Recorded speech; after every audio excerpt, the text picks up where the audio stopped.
오늘 우리에게 주시는 하나님의 말씀은 출애굽기 2장 15절에서 25절까지의 말씀입니다. 출애굽기 2장 15절에서 25절까지의 말씀입니다. 제가 읽도록 하겠습니다. 바로가 이 일을 전하여 듣고 모세를 죽이려고 찾았다. 모세는 바로를 피하여 미디안 땅으로 도망쳐서 거기에서 머물렀다. 어느 날 그가 우물가에 앉아 있을 때이다. 미디안 제사장에게 7딸이 있었는데 그 딸들이 그리로 와서 물을 길어 구유에 부으며 아버지의 양떼에게 물을 먹이려고 하였다. 그런데 목자들이 나타나서 그들을 쫓아버렸다. 그래서 모세가 일어나서 그 딸들을 도와 양떼에게 물을 먹였다. 그들이 아버지 루엘에게 돌아갔을 때에 아버지가 그들에게 물었다. 너희가 오늘은 어떻게 이렇게 일찍 돌아왔느냐? 그들이 대답하였다. 어떤 이집트 사람이 목자들의 손에서 우리를 구하여 주고 우리를 도와서 물까지 길어 양떼에게 먹였습니다. 그 아버지가 딸들에게 말하였다. 그 사람이 어디에 있느냐? 그런 사람을 그대로 두고 오다니 어찌 그럴 수가 있느냐? 그를 불러다가 음식을 대접해라. 루엘은 모세가 가까이 자기와 함께 살겠다고 하므로 자기 딸 시포라를 모세와 결혼하게 하였다. 시포라가 아들을 낳으니 모세는 내가 낯선 땅에서 나그네가 되었구나 하면서 아들의 이름을 게르솜이라고 지었다. 세월이 많이 흘러서 이집트의 왕이 죽었다. 이스라엘 자손이 고된 일 때문에 탄식하며 부르짖으니 고된 일 때문에 부르짖는 소리가 하나님께 이르렀다. 하나님이 그들의 탄식하는 소리를 들으시고 아브라함과 이삭과 야곱에게 세우신 언약을 기억하시고 이스라엘 자손의 종살이를 보시고 그들의 처지를 생각하셨다. 아멘.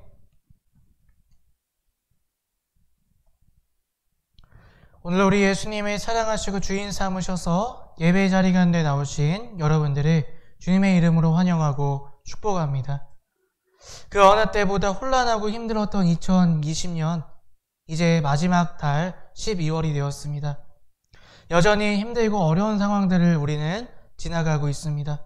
그러나 그럼에도 불구하고 하나님의 은혜로 우리가 12월까지 오게 된 줄로 믿습니다. 지금까지도 하나님께서 지키시고 인도하신 것처럼 앞으로의 어떤 상황이 닥친다고 하더라도 하나님은 우리를 붙잡아 주실 줄로 믿습니다. 우리는 더욱더 우리의 본분을 다하며 살아가도록 노력해야 할 줄로 믿습니다. 우리의 본분은 도대체 무엇일까요? 마태복음 11장 28절에서 30절까지의 말씀을 함께 읽어보겠습니다. 수고하고 무거운 짐을 진 사람은 모두 내게로 오너라. 내가 너희를 쉬게 하겠다.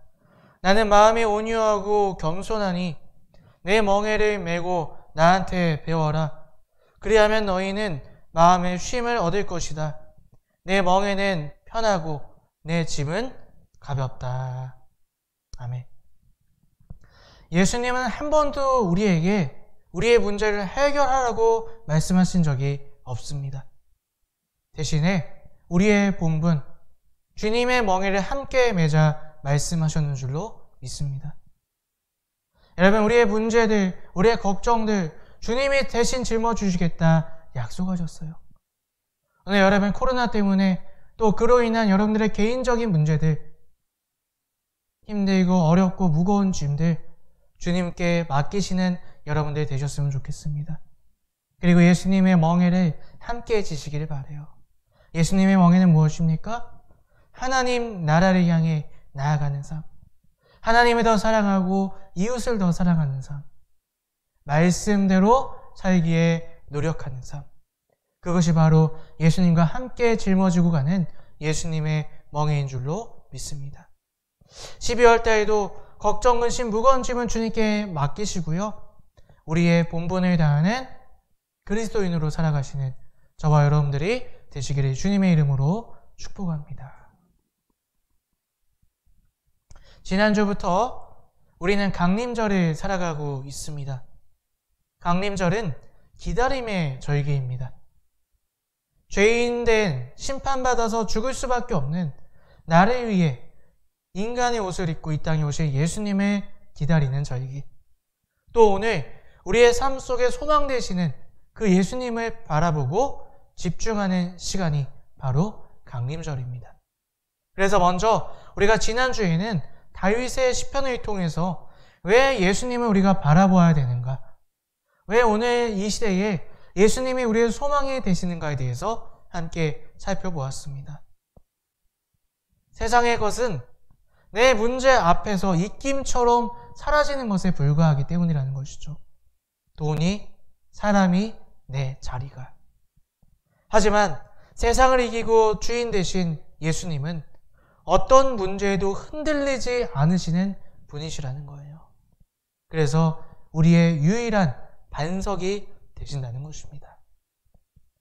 또 세상은 무엇을 얻기 위해서는 조건을 따지고 자격을 따지고 노력을 해야 얻을까 말까 하지만 예수님은 나를 사랑하시고 나와 함께 하시기를 원하신다는 거예요. 나 자체만으로도 기뻐하시고 사랑해 주신다는 것입니다. 그래서 우리의 소망은 오직 예수 그리스도라는 것입니다. 그분을 기다리고 바라보는 이 강림절을 은혜로 주님 앞에 온전히 나아가야 한다는 것입니다. 자, 그렇다면 우리가 이런 질문을 한번 해보았으면 좋겠습니다. 그분을 온전히 바라보고 기다리기 위해 우리는 어떤 준비를 해야 하는 것일까요? 제가 코로나 때문에 3월 달부터 저희 교회 유튜브 채널을 열게 되었습니다. 그래서 지금도 이제 유튜브 방송으로 함께 예배를 드리고 있는데, 유튜브에 그냥 시청자로 들어가는 것과 그 채널의 관리자로 갈 때의 차이점을 여러분 알고 계시나요? 예. 그냥 시청자로 들어갈 때는 영상을 볼 수 있습니다. 그리고 댓글도 남길 수 있습니다.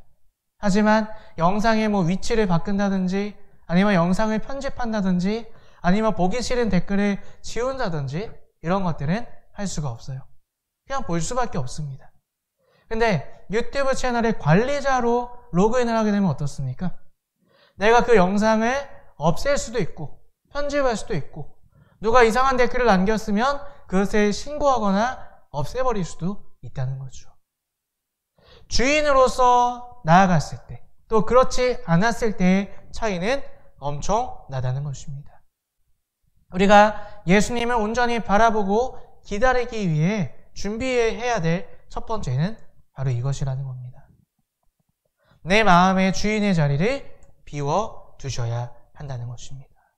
예수님이 주님으로 내 자리 가운데, 내 마음의 자리 가운데 계시지 않는다면 우리는 아무것도 그분의 능력을 누릴 수가 없기 때문이에요. 마치 유튜브의 채널에 내가 시청자로 들어가는 것과 관리자로 들어가는 것의 차이라는 것입니다. 오늘 우리는 주인의 자리를 비워두고 계십니까? 여러분 어떠세요? 예수님을 어떤 존재로 맞아 들으시려고 준비하고 계십니까? 오늘 우리가 읽었던 본문 말씀은요, 40년 동안 자기 마음을 비우고자 한 인물을 우리가 만나보고자 합니다. 바로 모세라는 인물입니다. 우리가 아는 모세는 어떤 분이십니까? 이스라엘의 위대한 지도자가 바로 모세입니다. 아직 나라도 세워지지 않았던 오합지졸 같은 히브리 민족을 훌륭하게 하나님의 말씀으로 이끈 지도자가 바로 모세였습니다. 그는 지도자 자리에 있는 동안에 언제나 하나님을 의식하고 하나님을 주인으로 모시고 그분의 말씀에 철저히 순종했습니다. 하지만 모세도요, 처음부터 그런 사람은 아니었다는 것이죠. 자기의 주인의 자리를 비우고 그 자리에 하나님을 모시기 위한 시간이 필요했었다는 것입니다.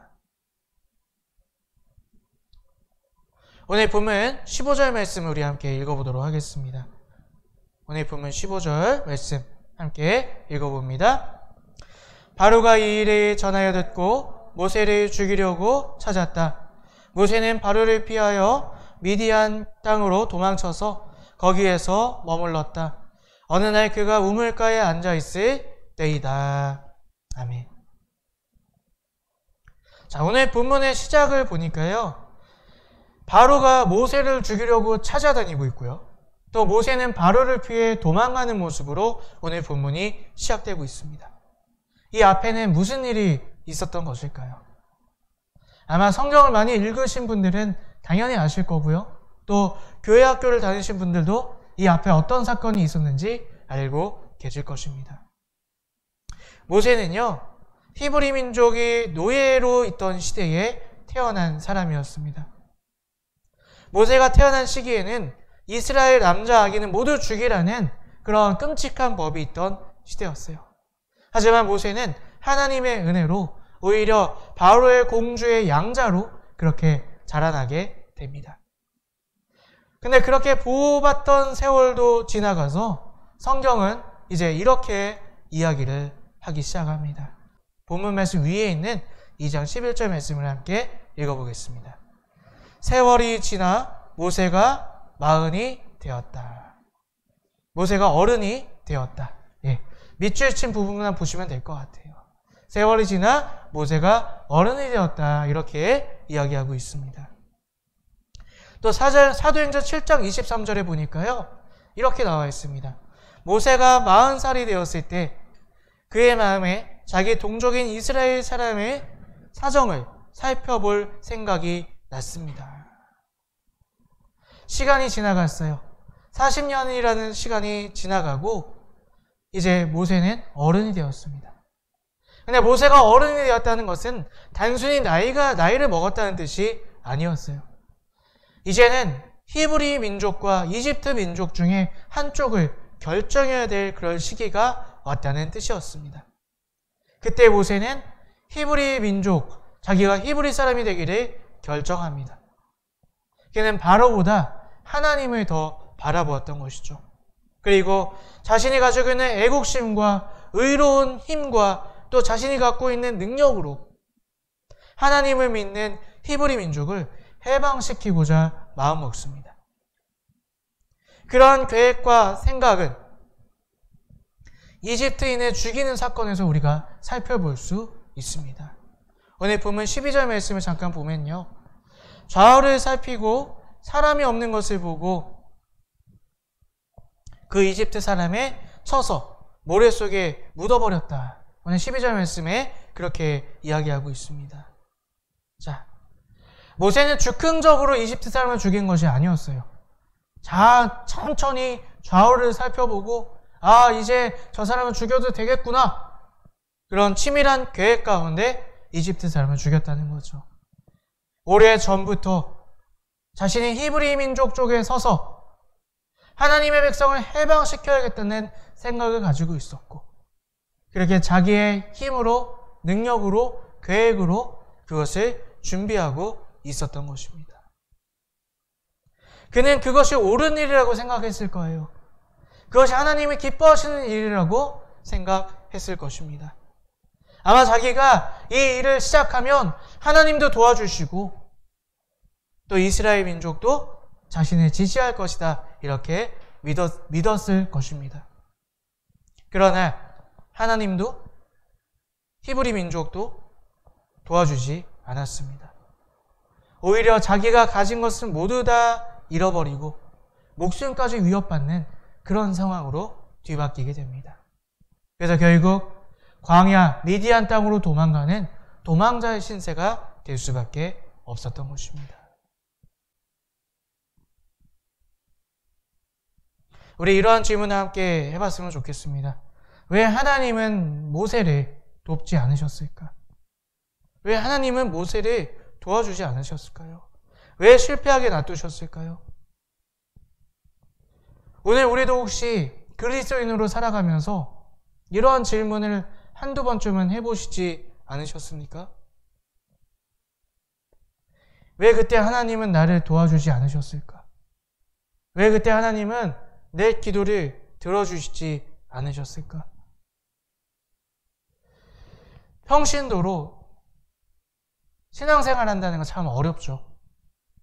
주중은 정말 열심히 세상 일을 하면서 또 주말엔 쉬지도 못하고 교회 나오고 예배 드리고 봉사하고 사역하고 그렇게 많은 그리스도인들이 열심히 신앙생활을 합니다. 하지만 때로는 그 교회 안에서 상처를 받고 떠날 때도 있어요. 내가 그렇게 열심히 신앙생활을 하면서 간절히 기도하는 기도 제목들이 이루어지지 않을 때가 있습니다. 내가 열심히 기도하고 전도하면 내 가족이 돌아올 줄 알고 예수님을 믿을 줄 알고 기대하고 열심히 했는데 오히려 더 예수님과 멀어지는 가족을 볼 때도 있습니다. 이럴 때에 오늘 모세와 같이 절망하고 낙심에 빠지고 어려운 마음을 가지시지는 않으셨습니까? 왜 하나님은 우리를 도와주지 않으실까요? 왜 하나님은 그때 나를 도와주지 않으셨을까요? 모세도 바로 이러한 낙심과 의문을 가지고 광야 땅 미디안의 한 우물가 곁에 앉아 있었습니다. 그는 힘든 마음에도 불구하고 그럼에도 새로운 환경에 적응해서 살아가기 시작합니다. 오늘 본문 말씀 21절 22절을 함께 읽어보도록 하겠습니다. 21절 22절 함께 읽겠습니다. 르우엘은 모세가 기꺼이 자기와 함께 살겠다고 하므로 자기의 딸 시포라를 모세와 결혼하게 하였다. 시포라가 아들을 낳으니 모세는 내가 낯선 땅에서 나그네가 되었구나 하면서 아들의 이름을 게르솜이라고 지었다. 아멘. 모세는 그의 정의로운 성격 때문에 이 여성들이 양을 치다가 양에게 물을 먹여야 되는데 남자들이 횡포를 부려서 마시지 못하는 그 여자 양치기들을 도와줍니다. 그리고 그의 의로운 성격 덕에 그의 아버지 루엘에게 가게 되고 그 집에서 살게 됩니다. 그리고 그 루엘의 딸 중에 한 명과 결혼을 하게 되고요. 그리고 아이까지 낳게 됩니다. 모세는 이제 더 이상 이집트 왕자가 아니었어요. 히브리 민족을 위한 정의의 사도도 아니었습니다. 패기가 넘치는 청년도 아니었습니다. 그냥 단지 미디안 땅의 흔한 목자 중에 한 명이 되고 말았습니다. 이제 자기가 스스로 이렇게 이야기를 해요.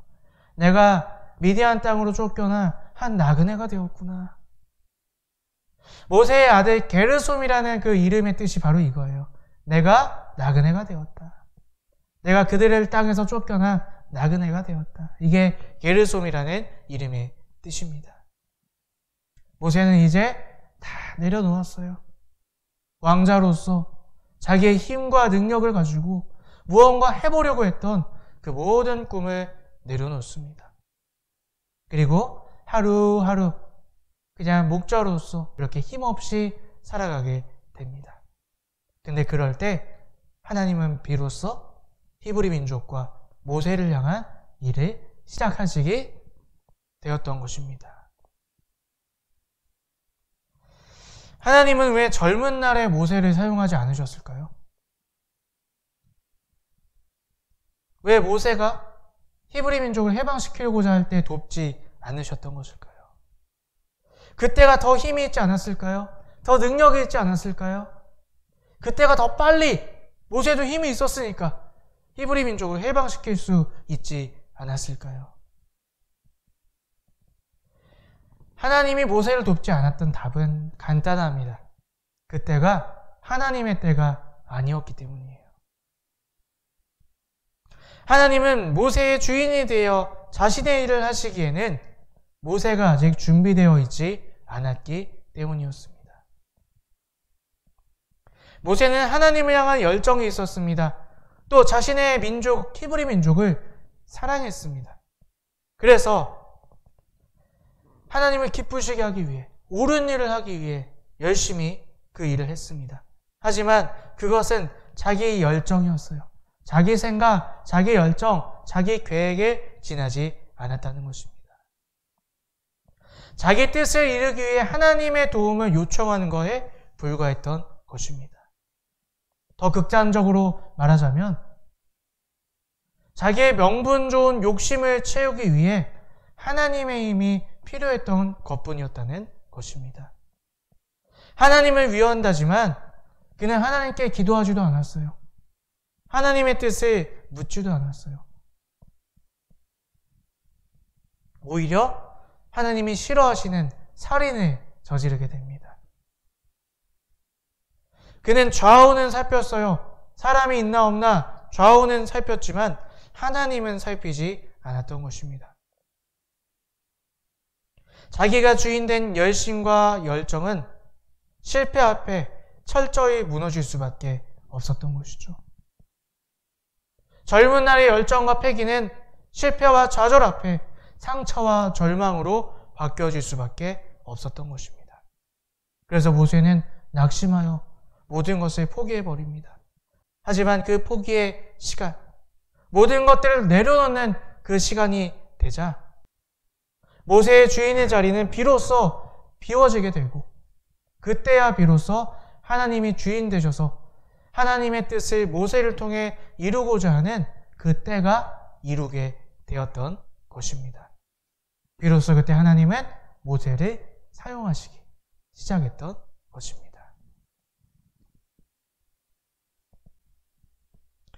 오늘 우리 예수님의 참 소망임을 믿으신다면 그분을 기다릴 준비가 되어 있는지 한번 생각해 보셨으면 좋겠습니다.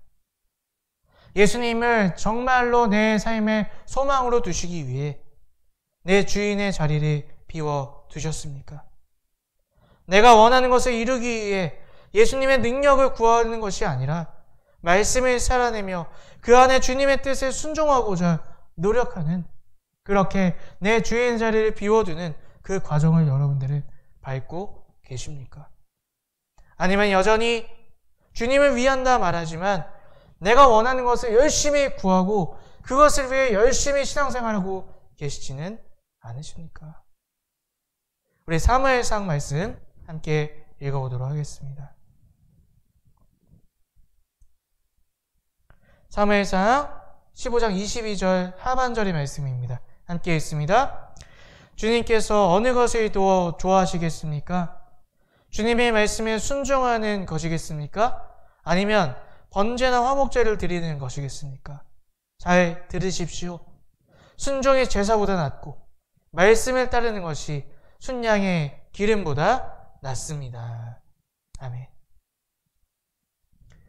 교회를 떠난 많은 이들이 있습니다. 아무리 기도해도 이루어지지 않아서 교회 안에 열심히 일하는데 누구 하나 알아주지 않아서 또 교회 안에 목사님과 장로님과 문제가 생기고 상처가 생겨서 그렇게 교회를 떠난 많은 이들이 있습니다. 또 아직 교회는 남아있지만 청년 때에 예수님을 처음 믿었을 때 그 열정은 다 사라지고 그냥 습관적으로 교회에 나오시는 분들도 많이 있습니다. 여러분 왜 그럴까요? 내가 원하는 것을 예수의 능력으로 이루기 위해 다녀서 그렇게 절망과 과거의 추억, 은혜가 과거의 추억이 되어버리지는 않으셨습니까? 이제는 그 상처와 그 추억이 된 은혜를 되살릴 때입니다. 이제 더 이상 내 욕심, 내 바램을 내려두시고요. 내 주인된 자리를 비워두시고 이제 날 위해 이 땅에 오실 예수님을 진정 내 주인으로 모시는 저와 여러분들이 되셨으면 좋겠습니다. 그때에 이 혼란하고 어려운 시대임에도 불구하고 주님의 은혜가 우리의 마음 가운데 넘치게 될 줄로 믿습니다. 강림절 예수님이 우리의 소망 되심을 믿는다면 이제는 그 예수님 오심을 준비해야 할 때입니다. 내 마음에 주인의 자리를 비워둡시다. 내가 원하는 것, 내가 바라는 것을 기도하고 주님의 능력을 구하는 것보다 이제 예수님이 내 안에 오셔서 주님이 하시고자 하는 일을 나를 통해 하시기를 기도하십시오. 주님의 뜻을 묻고 주님의 말씀에 순종하며 살기를 바라십시오. 그럴 때 예수님이 일하시며 내 삶 가운데 그분의 은혜로 충만하게 되어질 줄로 믿습니다. 그러한 삶을 살아가시는 우리 모든 행복한 성도님들 되시기를 주님의 이름으로 축원합니다. 아멘.